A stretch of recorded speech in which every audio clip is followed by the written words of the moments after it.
Assalamualaikum warahmatullahi wabarakatuh. Di sini kami dari kelompok 6 akan mempresentasikan laporan proyek kami. Judul yang kami ambil adalah URL website menggunakan metode Ngram dan pengecekan pencarian terpapar. Kelompok kami terdiri dari saya sendiri, Ihsan Rimanda, Saya Pilobren Sipahutar.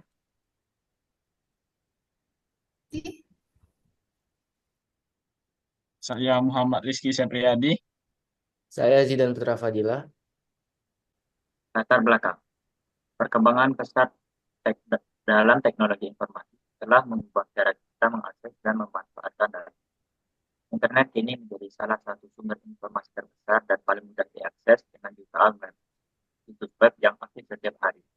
Kami ingin membuat model yang dapat mengklasifikasikan web berdasarkan konten dari URL. Next, tujuan penelitian.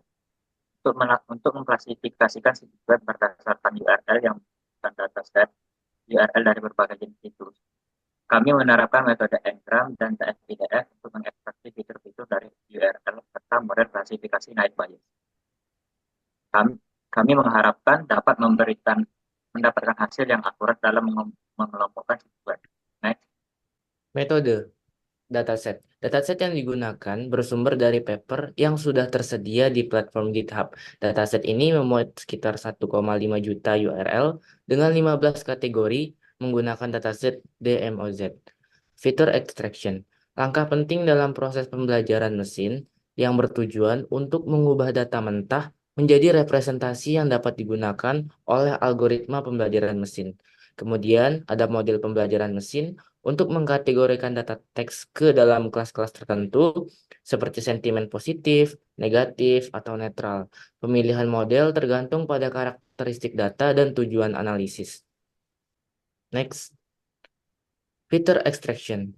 Pada penelitian ini, kami menggunakan beberapa teknik fitur extraction yang telah terbukti efektif dalam menangkap karakteristik dari teks, khususnya URL. Yang pertama ada multiple n-gram. Multiple n-gram model adalah metode yang menggabungkan berbagai n-gram, seperti unigram, kata tunggal, bigram dua kata, dan trigram tiga kata, untuk menangkap konteks yang lebih kaya dalam teks. Kemudian ada term frequency inverse document frequency atau yang disingkat TF-IDF adalah metode fitur extraction yang menghitung seberapa penting suatu kata atau karakter di dalam sebuah dokumen relatif terhadap seluruh korpus atau kumpulan dokumen. Dengan menggunakan metode di atas, kami berharap dapat menghasilkan fitur-fitur yang relevan untuk klasifikasi URL yang akan dilakukan menggunakan algoritma naive Bayes. Next. Model pembelajaran mesin. Di model pembelajaran mesin ini, kami menerapkan klasifikasi teks yaitu multinomial naive Bayes. Varian dari naive Bayes yang umum digunakan untuk klasifikasi teks, terutama dalam kasus pengkategorian dokumen dan analisis sentimen. Model ini bekerja berdasarkan teorema Bayes dan menggunakan distribusi multinomial untuk menghitung probabilitas kemunculan setiap kata dalam suatu kelas. Prinsip dasarnya adalah menghitung probabilitas suatu dokumen berdasarkan frekuensi kata-kata yang ada dalam dokumen tersebut. Multinomial naive Bayes sangat efisien, sederhana, dan cocok untuk dataset teks yang berukuran besar. Selanjutnya ada eksperimen dan evaluasi. Dalam pembagian data, dataset dibagi menjadi dua bagian utama, yaitu data pelatihan dan data pengujian. Pembagian ini dilakukan untuk memastikan bahwa model yang dibangun dapat diuji secara objektif menggunakan data yang belum pernah dilihat sebelumnya.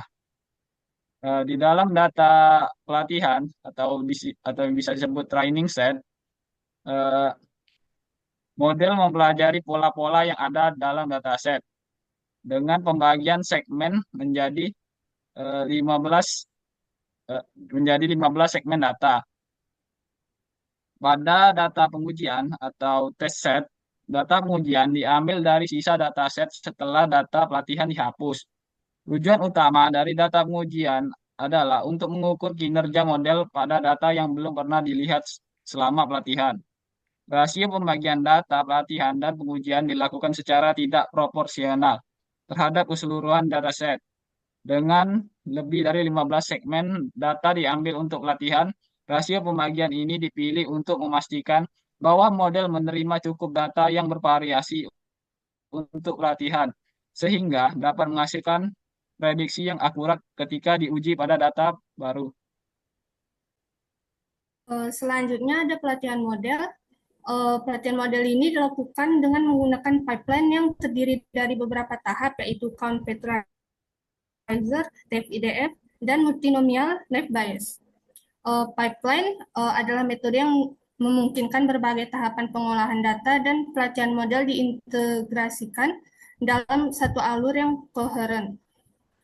Count factorizer memungkinkan penerapan n-gram, yaitu rentang kombinasi kata atau karakter yang digunakan sebagai fitur.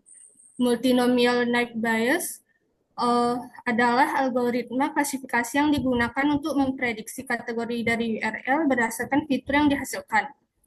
TF-IDF membantu mengurangi pengaruh kata-kata yang sering muncul tetapi tidak memberikan informasi penting sehingga model bisa lebih fokus pada fitur yang lebih bermakna.